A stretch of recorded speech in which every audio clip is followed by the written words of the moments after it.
consigo ver como se fossem duas palavras que a gente juntou. Quem consegue? Isso. Produção, produzir e atividade. Eu consigo dizer assim, é uma atividade que produz resultado. É uma produtividade. Uma ação que produz resultado. Como o nosso irmão mostrou aqui no exemplo, o segundo grupo, ele até teve uma ação, mas ele não produziu um resultado. Eu sempre digo, na minha casa, com os meus, você produziu o que hoje? Eu sempre me questiono acerca do que eu tenho produzido. O que você produziu hoje? Eu sempre me analiso se eu estou ou não produzindo alguma coisa para o Senhor. Se eu estou ou não fazendo alguma coisa. Eu não gosto de viver mais um dia. Eu costumo fazer oração dizendo ao Senhor que esse não é mais um culto. Pai, nós estamos aqui em mais um culto, não. Pai, nós estamos aqui, esse é o culto. Pai, eu estou aqui, esse é o dia que o Senhor fez para mim. Aquilo que passou, passou, mas o que eu estou nas mãos hoje, eu posso modificar o meu amanhã. Então eu sempre olho para o meu hoje, dizendo, Pai, eu preciso produzir alguma coisa. Eu preciso produzir aquilo que o Senhor determinou para esse dia. Eu não posso viver de qualquer forma, empurrando com a barriga, apenas como se fosse mais um dia, porque nunca é. E o meu amanhã, ele vai ser uma resposta daquilo que eu fiz hoje. E eu preciso saber direitinho o que é que eu quero trazer para o meu amanhã. Claro, queridos, que quem nasce grande é monstro. Todo mundo nasce pequeno, vai crescendo, vai desenvolvendo.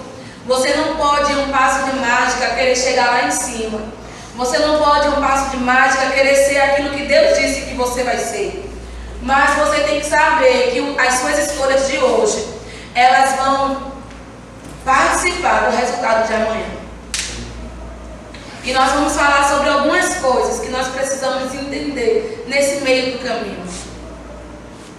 A Bíblia diz lá em Eclesiastes 3 que é um tempo determinado pelo Senhor para todas as coisas. Em Eclesiastes, salvo engano, 6 diz que o sábio discerne bem o tempo e o modo. A Bíblia diz que há um tempo separado por Deus para tudo.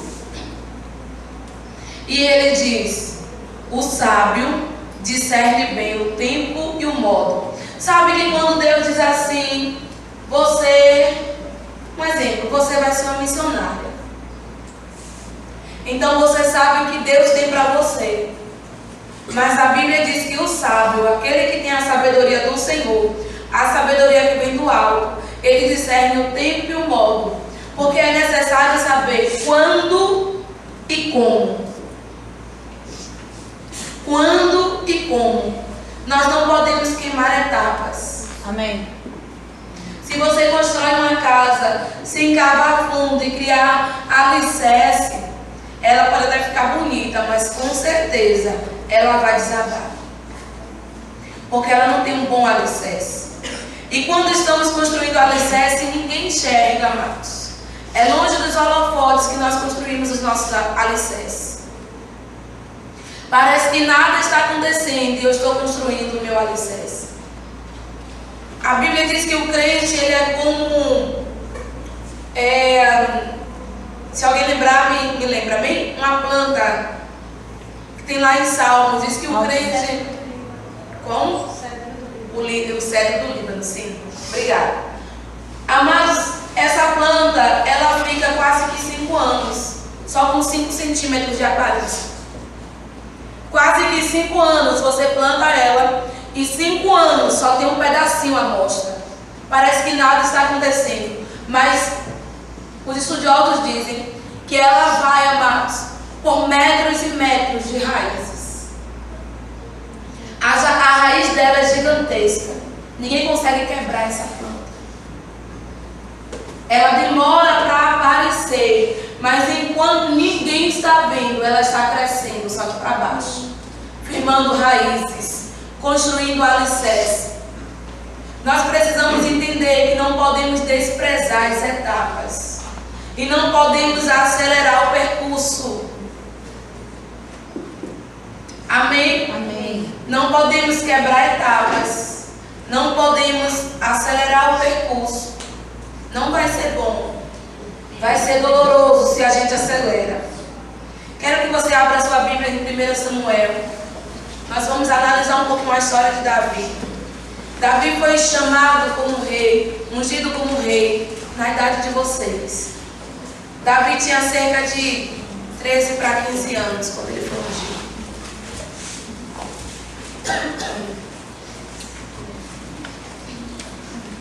Primeira Samuel, capítulo 16.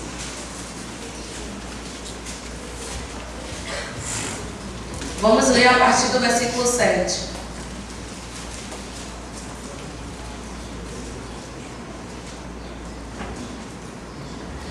Diz assim, 1 Samuel 16, a partir do 7. Mas o Senhor disse a Samuel: não atentes para a aparência, nem para a grandeza da sua estatura, porque eu o rejeitei. Samuel foi ungir o filho de Jessé, e ele pegou o primeiro que apareceu, que era forte, bonito e tinha aparência que aquele poderia ser rei. E Deus disse: eu o rejeitei, porque o Senhor não vê como o homem vê. O homem olha apenas o que está diante dos seus olhos, mas o Senhor olha para o coração. Depois chamou Jessé a outro de seus filhos e o fez passar diante de Samuel, o qual disse: nem a este escolheu o Senhor. Então Jessé fez passar a Samar, outro filho, e Samuel disse: tampouco nem a este escolheu o Senhor. Assim fez Jessé passar seus 7 filhos diante de Samuel. Porém Samuel disse a Jessé: o Senhor não escolheu nenhum desses. Jessé foi escolhido pela aparência, por aquilo que ele achava que capacitava e habilitava os seus filhos. Então Samuel disse que Deus não escolheu nenhum daqueles. Disse mais Samuel no versículo 11 a Jessé: são esses todos os seus filhos? Respondeu Jessé: ainda falta o menor, ele está apacentando as ovelhas. Disse pois Samuel a Jessé: manda trazê-lo, porque não nos sentaremos até que ele venha aqui. Jessé mandou buscá-lo e o fez entrar. Ora, ele era ruivo, de belos olhos e de gentil aspecto. Então disse o Senhor: levanta-te, Samuel, e unge-o, porque é este mesmo. Então Samuel tomou o vaso de azeite, ungiu no meio de seus irmãos, e daquele dia em diante o Espírito do Senhor se apoderou de Davi. Depois Samuel se levantou e foi para Ramá. Amados, Deus rejeitou Saul. Saul era rei na época, mas Saul começou a andar de acordo com a sua própria vontade. Saul desobedeceu ao Senhor por 3 vezes. E a Bíblia diz que Deus rejeitou Saul. E Deus disse: olha, a minha presença, a minha unção, a minha habilidade está sendo retirada de Saul, e eu vou colocar outro rei no lugar de Saul. Mas a Bíblia diz que Saul governou até morrer. Deus não tirou ele do poder, Deus tirou a habilidade, a unção, a presença dele, o favor dele de Saul. E Deus disse a Samuel que era para ele ungir uma outra pessoa que Deus já tinha chamado para ser rei. E a Bíblia diz que o próprio Deus disse: Samuel, o homem olha a aparência, eu vejo o coração. Não se preocupe se o homem está te enxergando ou não. Amém. Não se preocupe se as pessoas acham que você é capaz ou não. Amém. Não se preocupe se o seu pai, a sua mãe, aquele que convive com você, ou as pessoas ao seu redor acham que você não é habilitado, que você não pode, que você não tem, que você não é ninguém. Não se preocupe com o que pensam ao seu respeito. Nem o pai de Davi acreditava que seria Davi. Ele passou primeiro o melhor filho, o mais forte, o mais poderoso. Depois ele passou todos os outros, mas ele não passou Davi. Samuel entendeu que não era nenhum daqueles 7 filhos. Então Samuel disse: não tem outro? Porque Samuel sabia que Deus disse que era o filho de Jessé. Mas Deus disse que não era nenhum daqueles. Deus não erra. Então Samuel disse: não tem outro? Ele disse: tem, o menorzinho está lá cuidando das ovelhas. Amados, nós olhamos o cargo de pastor como um cargo excelente hoje. Nós olhamos com honra. Mas a profissão de pastor era a profissão mais insignificante da época. Era uma profissão de vergonha. Não era nada que ninguém apreciava, ele é pastor de ovelhas, não. Era o menor cargo, era desprezado. Ninguém queria. A Bíblia diz que Davi estava pastoreando as ovelhas do seu pai. E o pai dele disse, tem um menor lá que cuida das ovelhas. Seu menor disse, manda chamar. Sentou e ficou esperando. E lá no pasto, chamar Davi, trazer Davi, porque ele sabia que não era nenhum daqueles. Quando chegou Davi, Samuel disse, é esse, o Senhor mandou eu ungir. Imagina os irmãos dele, com a aparência de que podia, com habilidade, sendo elogiado pelos pais, sendo elogiado pela sociedade. Mas de repente se levanta um menor, o que estava lá por detrás das manadas. Se levanta ele e o profeta diz, Deus escolheu ele. Ninguém dá nada por ele. Parece uma criança, é apenas um adolescente, mas Deus escolheu ele. Deus disse que viu o coração dele. Deus está vendo o seu coração. Amém. Não importa a sua idade, Deus está vendo o seu coração. A Bíblia diz que Deus unge Davi como um rei. Naquele dia Davi já era rei, diante dos olhos do Senhor. Mas Davi voltou para cuidar das ovelhas. Deus disse que você é rei, mas ele não saiu por lá pedindo a marchinha, né? E ele não saiu por lá, agora eu sou poderoso. Não, ele voltou para cuidar das ovelhas. Não é porque Deus disse que tem um chamado para você, que você precisa empinar o seu nariz e achar que você já está no nível do seu chamado. Saul, antes de Davi, também foi chamado, viu? Saul não queria ser rei, não, Deus chamou. O coração de Saul mudou, Deus tirou. Deus tirou a sua presença de perto de Saul. Saul foi rei até o final da sua vida, mas não havia graça. Você precisa entender que uma vez que Deus olha para você e Ele te chama e Ele determina o seu futuro, existem etapas a serem cumpridas. Deus ungiu Davi, mas havia etapas a serem cumpridas. Então Davi continuou cuidando das ovelhas, com o mesmo coração, e Deus movendo circunstâncias para colocar Davi onde o próprio Deus já havia prometido. A Bíblia diz que o Espírito de Deus saiu de perto de Saul. Quando isso aconteceu, apareceu um espírito maligno. A Bíblia diz que foi da parte do Senhor, mas não vem nada ruim da parte do Senhor. Na verdade, aqueles homens da antiga aliança, eles costumavam dizer que tudo era Deus. Quando Deus saiu, o espírito maligno veio. Não foi Deus que enviou o espírito maligno. Mas ao sair, o espírito maligno veio. Só veio porque Deus saiu. Então eles disseram, então foi Deus que enviou. Porque se Deus não saísse, o espírito não vinha. Mas na verdade, Deus saiu porque o coração tinha se corrompido. Então o espírito maligno entrou e começou a perturbar Saul. Todas as pessoas que trabalhavam com Saul viu que ele estava perturbado por um espírito maligno, que só podia ser aliviado pela unção, porque a unção despedaça o jugo. Então eles tiveram uma ideia e disseram, vamos chamar alguém que saiba cantar um louvor diferente. Não música apenas, mas um louvor que traga a presença do Senhor. Aí alguém no meio daquele povo disse, tem Davi. Davi cuida das ovelhas do pai, mas Davi toca uma harpa como ninguém. Quando ele toca, todo mundo sente a presença do Senhor. Aí mandaram chamar Davi. Davi colocou as ovelhas lá junto com uma pessoa, colocou uma pessoa para tomar conta e entrou no palácio. Talvez, eu acredito que pela primeira vez, o chamado, estando mais próximo de Davi. A Bíblia diz que Davi cantou e os espíritos malignos deixaram Saul. Enquanto Davi estava presente, o espírito maligno deixava Saul. A Bíblia diz que Saul disse que queria Davi cantando todos os dias. Então Davi agora tinha que ir no palácio todos os dias cantar para Saul. Mas mesmo assim, ele cantava para Saul e ele não se achava que agora ele já estava pronto. Quando ele acabava de cantar, a Bíblia diz que ele voltava para cuidar das ovelhas do seu pai. Não era porque agora ele era um líder que ele não podia mais de vez em quando fazer as atividades que ele fazia antes. ele sabia que ainda era tempo de fazer aquilo. Então ele largava Saul e vinha cuidar das ovelhas. Largava as ovelhas e ia cuidar de Saul, com o mesmo coração. Então de repente a Bíblia diz que apareceu um urso. Outra vez apareceu um leão para comer as ovelhas do pai. Queridos, imagine comigo que o seu pai deixa você cuidando de alguns cachorrinhos. Imagine que seu pai, ovelha ele não deve ter, mas imagine que seu pai tem 5 cachorros. E ele pede para você tomar conta do cachorro.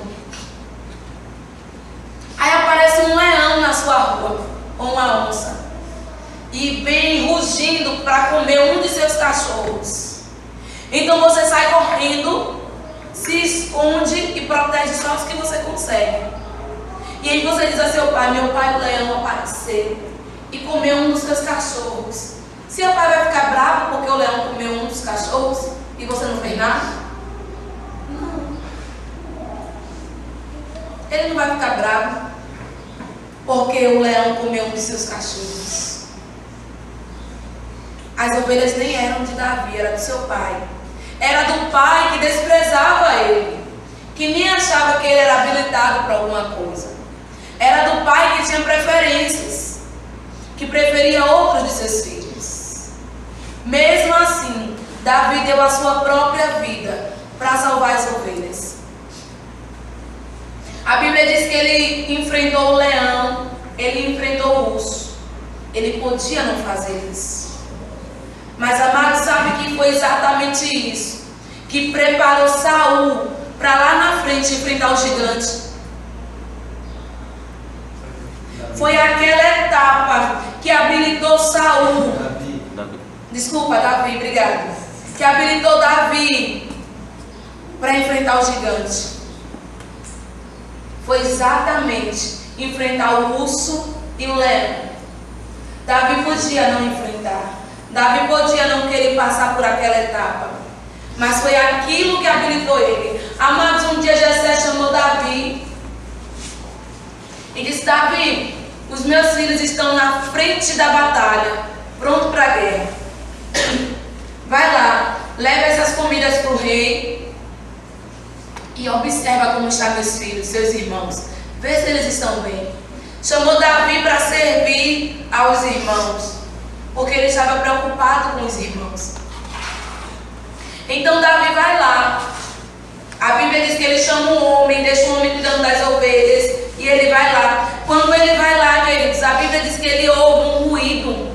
As pessoas estão apavoradas, os soldados estão com medo, homens guerreiros acostumados com a batalha estão com medo. E Davi ficou ouvindo e sem entender porquê. E de repente ele começa a ouvir promessas, pessoas dizendo: você não quer ir não? Olha, aquele que for o rei disse que vai ser livre dos impostos. Aquele que for o rei disse que vai casar com a sua filha. Ninguém quer ir, ninguém quer ir. E Davi ouve aquilo e ele começa a perguntar: o que está acontecendo? E ele começa a ir diante dos seus irmãos e ele pergunta: o que está acontecendo? E aí o povo diz: não, porque há um homem dos filisteus, um gigante chamado Golias, que está enfrentando, afrontando o exército do Senhor. E disse que não tem ninguém pago para ele, mas ele tem mais de 2 metros de altura e ninguém quer enfrentá-lo. E Davi pergunta: o que é que eu vou ganhar se eu vencer? Corajoso. Ele não teve medo da nova etapa, porque ele não ultrapassou as outras, ele não deixou de enfrentar as outras, ele viveu. Ele aproveitou o tempo. Amém. Ele aproveitou as estações. A Bíblia diz que ele disse: olha, eu vou enfrentar. Quem ganhar, Davi vai casar com a filha do rei. Quem ganhar vai entrar para a família real. Lembra que Deus ungiu ele a rei? Ele queria dizer: eu sou o rei. Mas ele sabia que era necessário aquela associação. Amém. A Bíblia diz que Davi não teve medo. E ele disse que ia enfrentar. Levaram ele até o rei. E o rei disse: Davi, mas você, como é que você vai conseguir? Ele disse: ó rei, teve um dia que eu enfrentei o leão. Teve um dia que eu enfrentei o urso. Eu sei mais ou menos como é. O mesmo Deus que me livrou do urso e do leão vai me livrar desse gigante. A Bíblia diz que Saul tentou colocar as armaduras dele em cima de Davi. E Davi achou muito pesado, Davi era pequeno, era miúdo, ele não conseguiu segurar os escudos e a espada, e ele disse, não, eu vou simplesmente com meu badoque. A Bíblia diz que Golias, quando viu Davi, ele disse, vocês enviam um cachorro, um graveto, para vir me afrontar? E Davi em nenhum momento disse que ele era um gigante, chamava ele de incircunciso, alguém sem aliança. Davi disse, olha, você é um incircunciso, você vem para mim com espada e lança, mas eu vou contra você em nome do Senhor dos Exércitos. A Bíblia diz que Davi partiu para cima. Com a sua pedrinha, ele mirou na testa do gigante, o gigante tonto caiu. Não morreu, caiu vivo. A Bíblia diz que Davi subiu em cima do gigante. Imagina o tamanho do gigante e o tamanho de Davi. Davi subiu em cima da barriga do gigante. Davi pegou a espada do gigante. Se Davi não aguentava a espada de Saul, imagina a dificuldade para carregar a espada de Golias. Com dificuldade ele levanta a espada e corta o pescoço de Golias. Então agora Davi não só vai ter acesso todos os dias à casa do rei, mas o rei chama Davi para perto e diz, você vai morar aqui. E não deixa mais Davi sair de dentro da casa real, mais próximo do chamado. Aleluia. A Bíblia diz que depois que Davi estava lá, chamaram Davi para a guerra, Davi começou a ir para as guerras. Começaram a confiar em Davi. Talvez ele seja pequenininho assim, meio tímido, mas eu acho que existe uma força nele que a gente precisa valorizar. Aí começam a levantar Davi. Coloca Davi para batalhar. Davi sempre vai nas guerras. A Bíblia diz que Davi mata várias pessoas do exército inimigo. Quando Davi volta, todas as vezes que Davi volta da guerra, as mulheres doidas começam a gritar. E elas gritam, Saul matou 1000, mas Davi matou milhares. Saul matou 1000, mas Davi matou milhares. Saul começa a ficar com inveja de Davi e por várias vezes tenta matar Davi. Saul pega a lança por várias vezes e tenta matar Davi. Contudo, Davi fica esperando o seu tempo, discernindo as estações. A Bíblia diz, queridos, que o filho de Saul, Jonatas, ele ama Davi. E ele começa a amar Davi com sua própria alma e ele defende e protege Davi. A Bíblia diz que Davi casa com a filha do rei. E quando Saul morre, quem é colocado no lugar não é Jonatas. Quem é colocado no lugar de Davi, de Saul, é Davi. Como Deus prometeu acontecer. Um dia eu ouvi um ministro, Saul Ramos, dizendo que se Davi, na hora que enfrentou Golias, fosse ele que tivesse a cabeça arrancada, como é que seria, já que Deus tinha prometido que ele seria rei? E eu imaginei comigo, eu disse, não haveria rei Davi. E Saul disse, eu não sei como seria, mas pela primeira vez ia entrar para a história que houve um rei em Israel que reinou sem cabeça.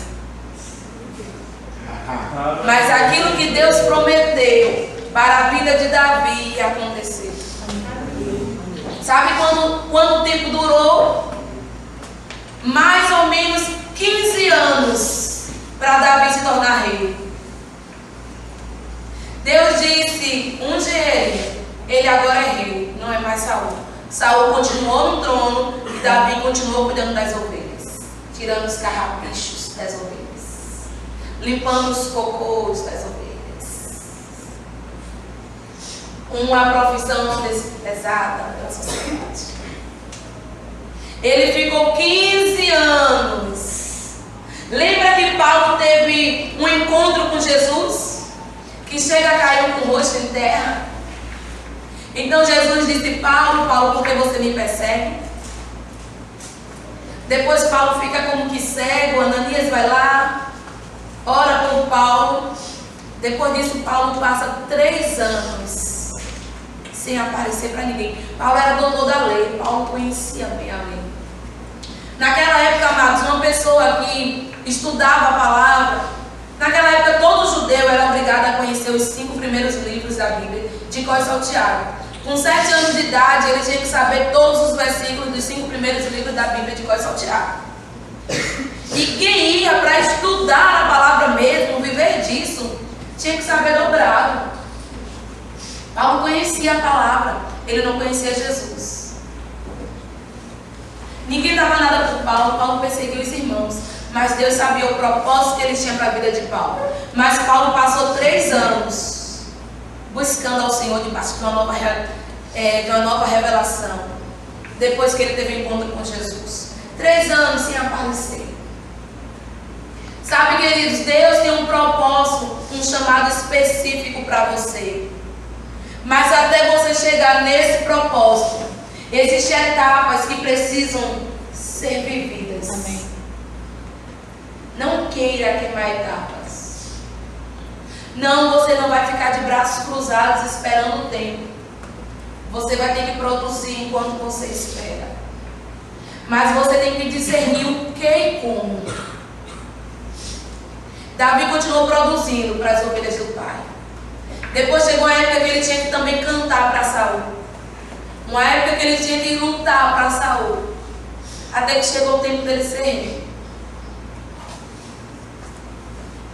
Para você chegar lá, você precisa valorizar as etapas. Amém. Outra coisa que nós precisamos para chegar lá onde Deus quer que nós cheguemos. Nós precisamos, amados, nos enxergar como Deus nos enxerga. Amém. Você precisa se ver como Deus te vê.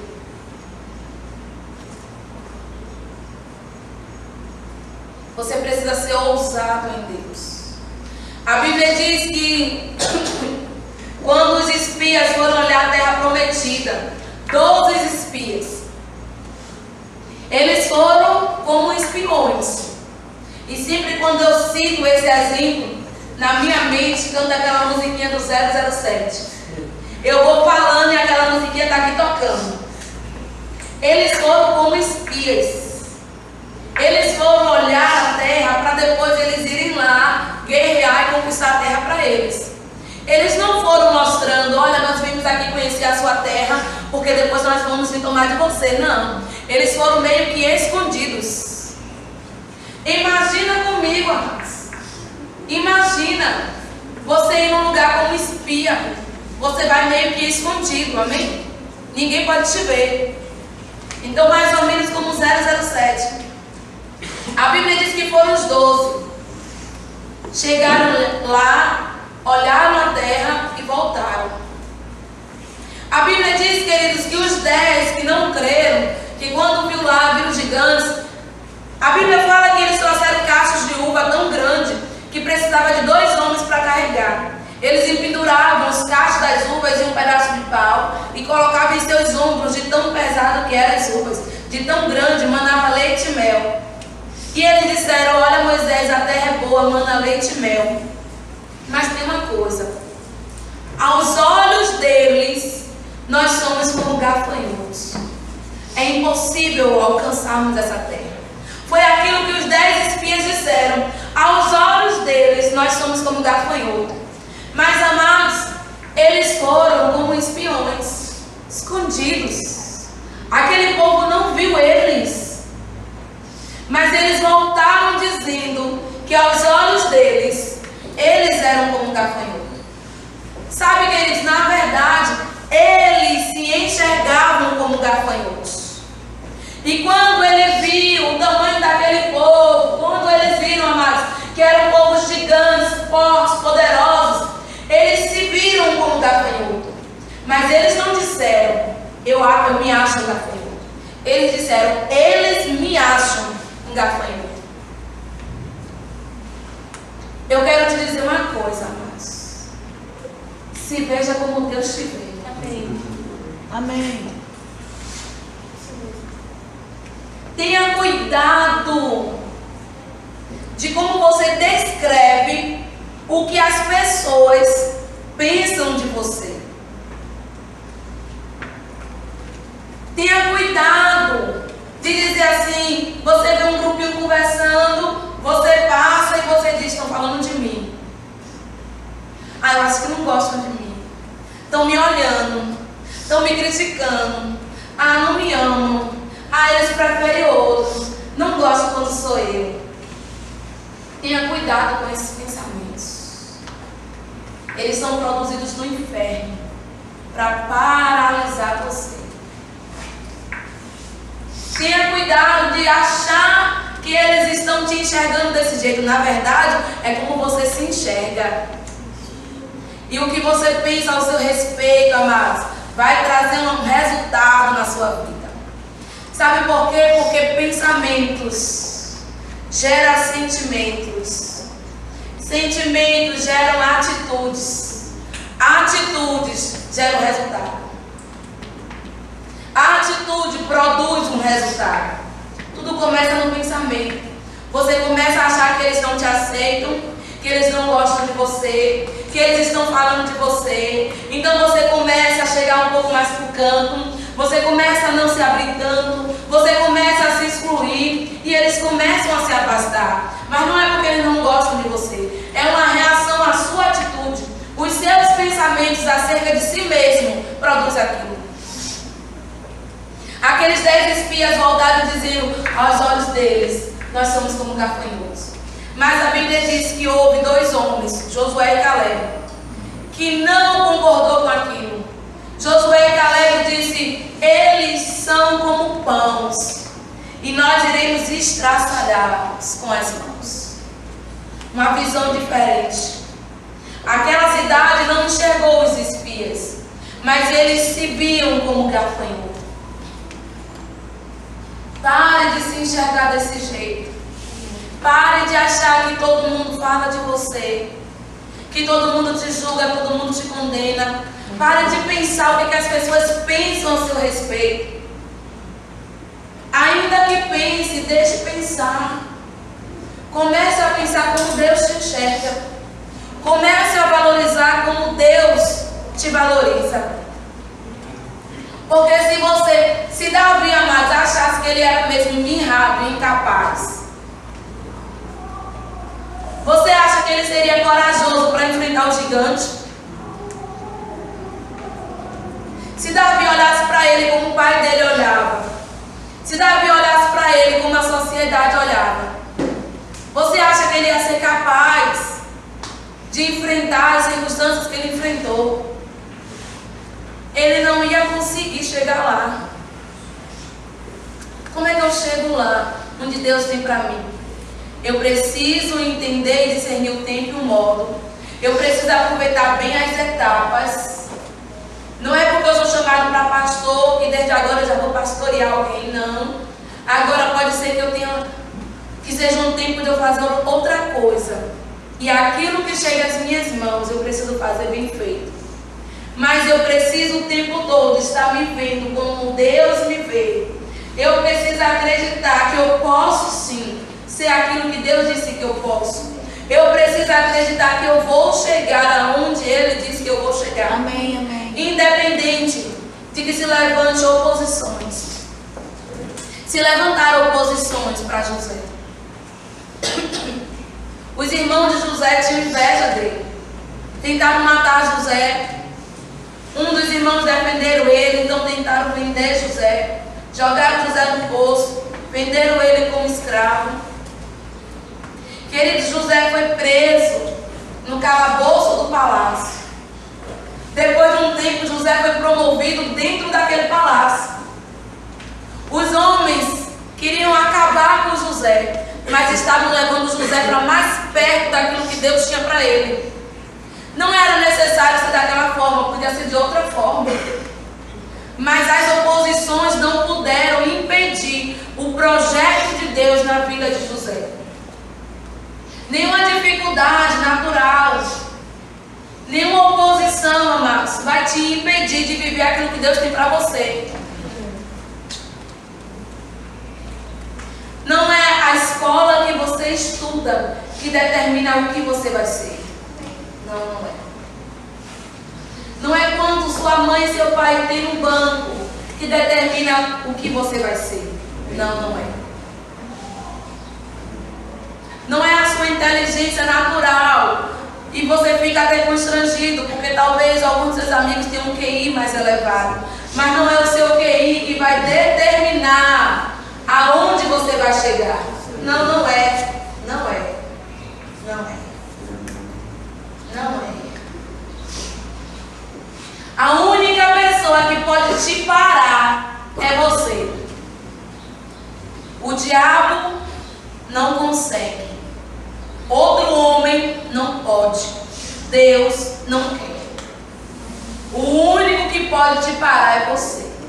Cuidado com os monstros que você constrói, porque são eles que correm atrás de você. São monstros que nós construímos em nossos pensamentos. Quando você chegar em um lugar, não fique pensando que vão te condenar, que vão te julgar. Será que eu vou ser bem recebido? Não fique pensando assim, não. Fique pensando o que a palavra diz. A palavra de Deus diz: bendito eu sou ao entrar e bendito ao sair. Amados, eu nunca fui uma pessoa muito fácil. E por onde eu passei, eu já gerei muitas polêmicas, porque eu tinha um senso de justiça em mim, que eu não sabia entender o tempo e o modo para as coisas. Então, quando eu via algo errado, eu queria consertar. Eu tinha um senso de justiça que eu queria consertar. Sempre eu saía, a má na história era eu. Por exemplo, como é seu nome, querido? Samuel, eu tenho. Pedro. Se Pedro aprontasse com Samuel, eu entrava para resolver. Eu não tinha nada a ver com a história, mas eu entrava para resolver porque eu tinha um senso de justiça. Depois Pedro e Samuel ficavam bem. E Pedro e Samuel se revoltavam contra mim.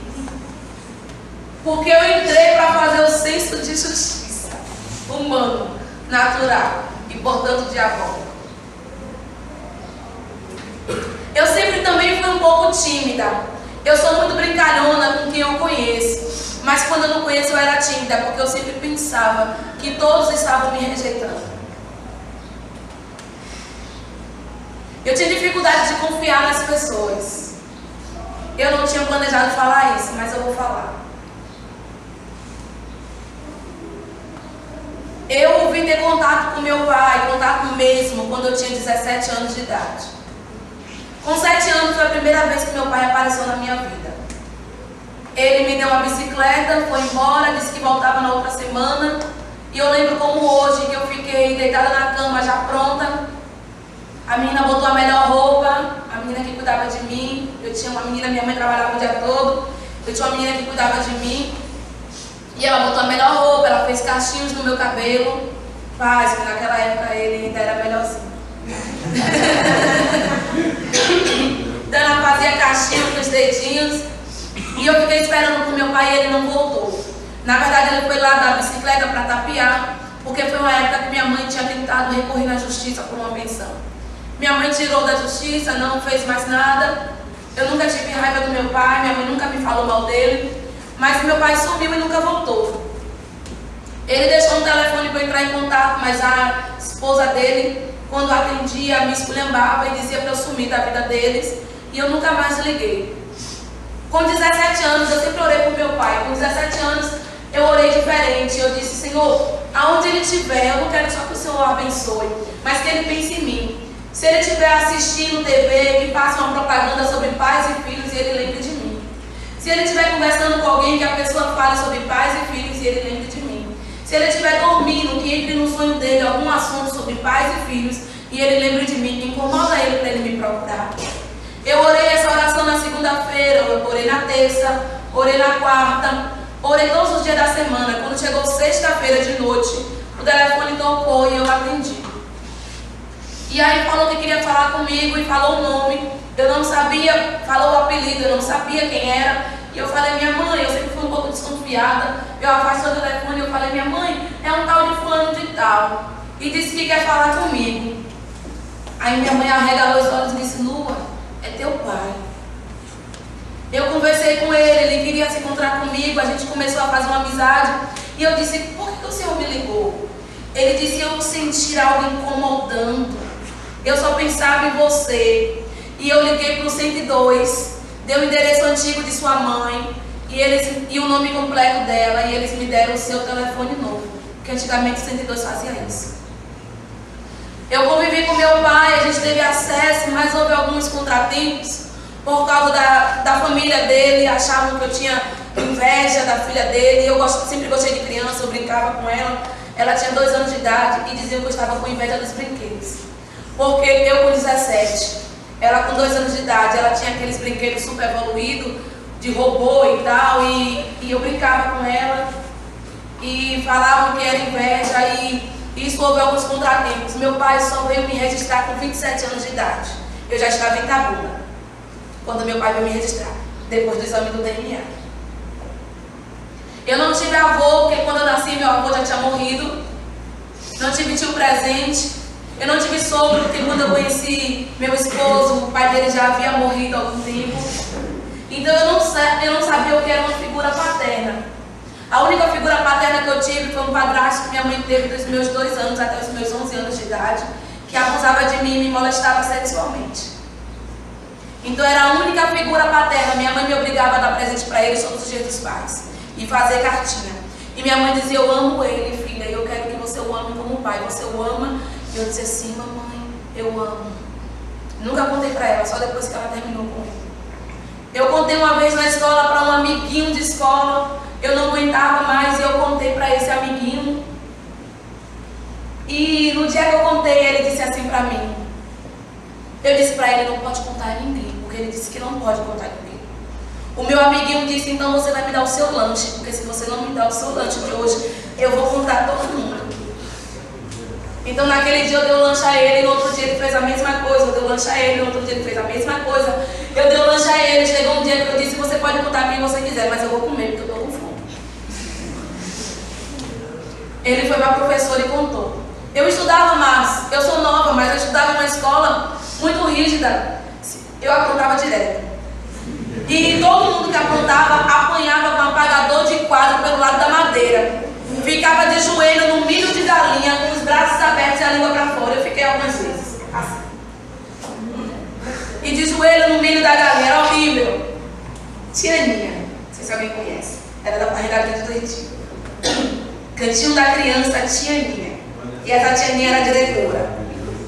Uma bênção. Quando eu chegava em casa e contava, minha mãe sempre foi muito dura. Minha mãe dizia: então porque deve ter merecido. Se alguém fizesse queixa de mim para minha mãe, ela me batia, porque se é verdade ou mentira. Ela dizia: com certeza alguma coisa você fez. Minha mãe era muito brava. Quem me mimou foi a minha babá, que me dava de comer na boca até 11 anos de idade. Mas a minha mãe não. Quando minha mãe chegava, o cinto comia assunto. Mas, queridos, a minha professora me chamou e disse assim: nunca mais repita isso aqui nessa sala. E nunca fez nada. A menina que cuidava de mim, depois eu analisando, algumas vezes era na frente dela, mas ela fingia que não enxergava. Eu não sei o que ele fazia com ela. Ela era jovem, ela devia ter uns 20 anos. A minha avó dizia: Lua, quando eu estiver do seu lado, ele não vai te tocar, não se preocupe, mas não fazia nada. Quando eu estava com ela, ele não ia me tocar, mas se eu não estivesse com ela, ela sabia que ele me tocava, mas não fazia nada. Eu não contava só a minha mãe. Então eu cresci desconfiada de todo mundo, eu cresci meio opressa, eu cresci meia... Então eu sempre achei que a errada era eu. Porque quem passa por isso sempre acha que o erro está na pessoa. Um dia, depois de muito tempo, uma pessoa vai me dizer que se com 9 anos acontecesse isso comigo era porque eu queria, porque com 9 anos eu era dona de mim. Não era isso. Isso me fez andar desconfiado de tudo. Eu sempre achei que estavam me julgando, falando de mim, que ninguém gostava de mim, que ninguém me aceitava. Eu só conseguia avançar no dia que eu descobri que não era o que as pessoas pensavam de mim, era o que eu pensava de mim.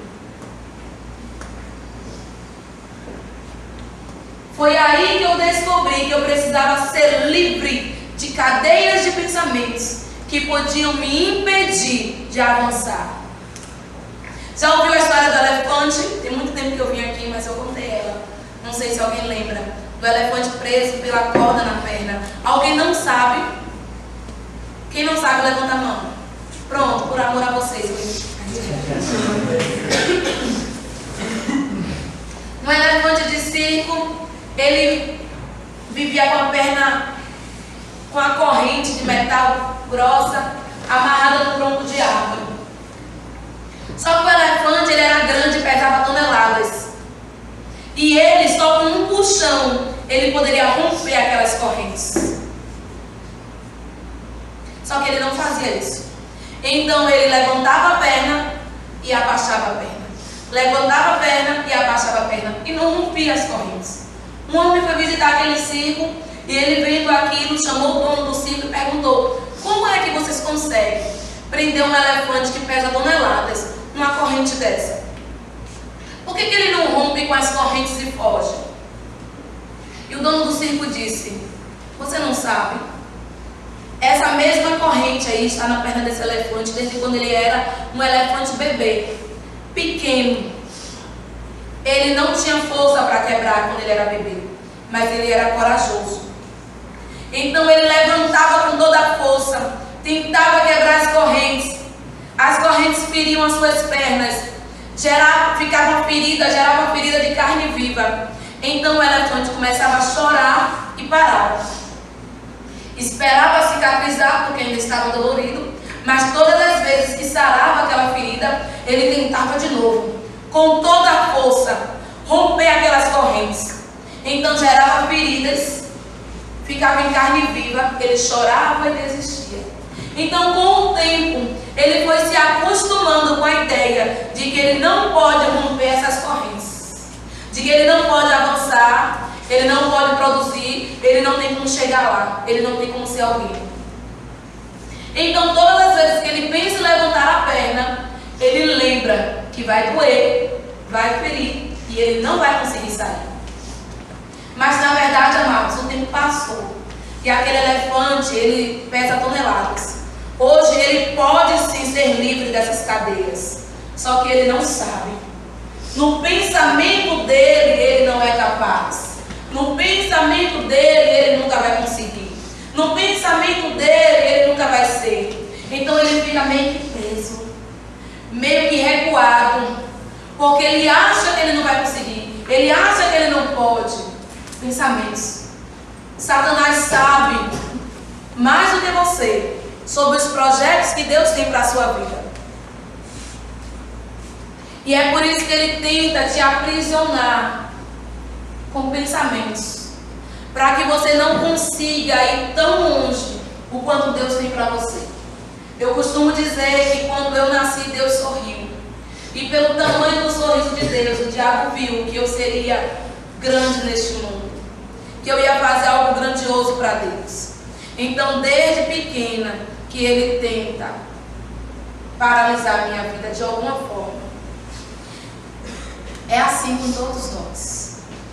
Ele usa coisas, lugares e pessoas para trazer prisões, para que você não avance. Mas a única pessoa que pode te paralisar é você mesmo. Você pode romper com isso. Analisar o tempo e o modo para tudo. Não querer ultrapassar as etapas. Não querer acelerar o processo. Nós oramos muito, 5 anos em 1. Amados, 5 anos em 1 serve para muita coisa, mas é perigoso para muitas outras. Se eu entrasse na etapa que eu estou da minha vida, com a mentalidade que eu tinha no passado, eu ia sofrer muito. Eu precisava estar com a mentalidade que eu estou hoje, para conseguir romper com as barreiras que se levantam na etapa de hoje. Não queira acelerar o processo, mas valorize aquilo que chega para sua mão. É qualquer coisa, amados. Quando você é fiel um pouco, a Bíblia diz: sobre o muito eu te colocarei. Amém. O que é que você faz em seu departamento? Seja fiel nisso. Amém. Faça o seu melhor, não para ser visto, mas faça para o Senhor. O que é que a sua mãe ou o seu pai diz para você fazer em casa? Faça com excelência. Faça, amados, o seu melhor. Faz parte da sua etapa. Talvez você não saiba, mas faz parte da sua etapa. Talvez Davi podia perguntar: por que eu, meu pai, que vou cuidar das ovelhas? Porque só eu que vou ficar lá. Fazia parte, amados. Era lá que ele ia aprender como o bom pastor cuida das suas ovelhas. Relacionamento com Deus. Era lá que havia um leão e um urso e ele ia ter coragem de enfrentar. Era lá naquele ambiente que aparentemente não se tinha muito o que fazer, que ele ia ter tempo de treinar a sua harpa, ao chegar no tempo de ter uma habilidade de tocar de uma forma que a presença de Deus quebrava todo o jogo. Nós estamos falando nessa manhã de produtividade. É uma atividade que produz um resultado. Todos os dias você pode produzir alguma coisa. Como é que você chega lá, aonde Deus tem para você? Produzindo hoje o seu melhor. E amanhã produzindo o seu melhor. Entendendo as etapas. Discernindo o tempo e o modo de todas as coisas. Não querendo ultrapassar. Não querendo acelerar. Apenas sendo fiel naquilo que Deus traz para a sua mão. Pode ser lavar o banheiro. Pode ser varrer. Pode ser que o que chegou na sua mão seja só orar antes do culto. Pode ser que o que chegou nas suas mãos foi a sua mãe ou o seu pai mandando você cuidar do seu irmão mais novo. E pode ser que isso seja um saco para você. Mas pode ser exatamente isso, que é o seu treinamento para aquilo que Deus vai trazer para as suas mãos. E olha, queridos, cuidar de ovelha era a profissão mais desprezada daquela época. Mas era justamente o treinamento de Deus para ser rei, que era a maior de todas. Então não despreze o modo como Deus vai te treinar hoje. Não despreze a sua etapa de hoje. Faça o seu melhor, produza algo. Não queira viver na inércia, paralisado pelas circunstâncias ou pelo pensamento. Não queira viver um dia após o outro, com a perna para cima no sofá, só assistindo um desenho, só assistindo um filme. Produza alguma coisa. Faça alguma coisa produtiva. Pode ser até cortar a cenoura que a sua mãe vai jogar na sopa, mas produza alguma coisa. Pelo menos você produziu uma colaboração para alguém. Não seja alguém que ama não fazer nada. Deus diga para você não fazer nada em relação a algo, amém? Não queira ser como eu fui, né? Que um agente da justiça. Queira não. As consequências não é muito boa, não. Tem momento que Deus vai dizer não faça nada. Sabe quando um pai está trabalhando de pedreiro e o filho quer ajudar, quer pegar no cimento? Então o pai diz assim: menino, sai pra lá. E o menino diz: pai, eu só quero te ajudar. Menino, tu não fazendo nada, tu já me ajuda. A mãe está cozinhando e o menino pequeno quer meter a mão na panela. Eu quero ajudar, mamãe. Menino, vai pra lá, você não fazendo nada, já me ajuda. Então tem momentos que não fazer nada já é ajudar. Pelo menos não está atrapalhando. Mas você pensa em nossas vidas que nós ficamos tão necessitados de colaboração. Eu estou lá na frente de uma obra, amados. Tão necessitado de mão de obra, de pessoas que queiram se envolver. Eu sempre me envolvi com tudo. Eu sempre amei ser ratinho de igreja. Eu queria trabalhar em todos os departamentos. Só não trabalhei no louvor aqui porque não deixaram. Mas graças a Deus chegou minha vez. Aleluia.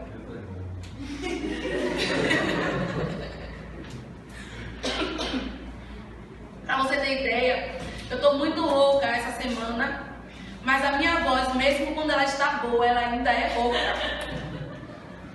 Mas eu faço parte do grupo de louvor da minha igreja. Aleluia. Oh, glória. Aleluia. Vai liberar a oportunidade. É uma oportunidade hoje. Não, são só desse lado. Aí eu tô reunindo as meninas e eu digo assim: olha, a gente não canta nada, então pelo menos vamos cantar com unção. Porque cantar ruim sem unção, meu amigo, ninguém merece. Enquanto Deus não manda, né? Tá chegando esse efeito, a gente já chamou. Mas enquanto Ele não manda, eu canto. Mas sabe, queridos, às vezes eu estou desejando alguém para ajudar e não tem. Pode ser que lá na frente você precise de alguém para te ajudar. Você ajuda de alguém hoje. Se ofereça para ajudar. Produza algo. Ah, mas o que eu vou ser pastor, eu tenho que ficar estudando a palavra. Quem te disse? Talvez o seu treinamento para ser pastor seja varrer na igreja. Isso mesmo. Porque é a motivação do coração. O coração inclinado para fazer o melhor que vai levar você lá. É produzir aquilo que chega nas suas mãos que vai levar você lá. Seja produtivo. Produza onde você chegar. Você chega aqui em um lugar, vê todo mundo se acabando e você fica só olhando. Você pode perguntar: quer ajuda? Posso te ajudar? Você vê uma senhora atravessando a rua, cheia de sacolas, vindo do mercado. Você pode dizer: posso carregar essa sacola? Quer ajuda? Aí você fala: ah, mas ela vai pra lá e eu vou pra cá. Mas amado, você anda muito mais rápido. Você pega a sacola, leva até lá e depois você volta correndo. Dá tempo. Você pode sim produzir resultado. Deus está te vendo. Não faça para ser visto pelos homens, mas faça para ser visto pelo Senhor. Ele está te vendo. Tem um coração doador, um coração ajudador. Isso vai levar você aonde Ele tem para você. E cuidado com os seus pensamentos. É só um aviso, Luciano, que acabou meu tempo. Amém? Seja mais abençoado com a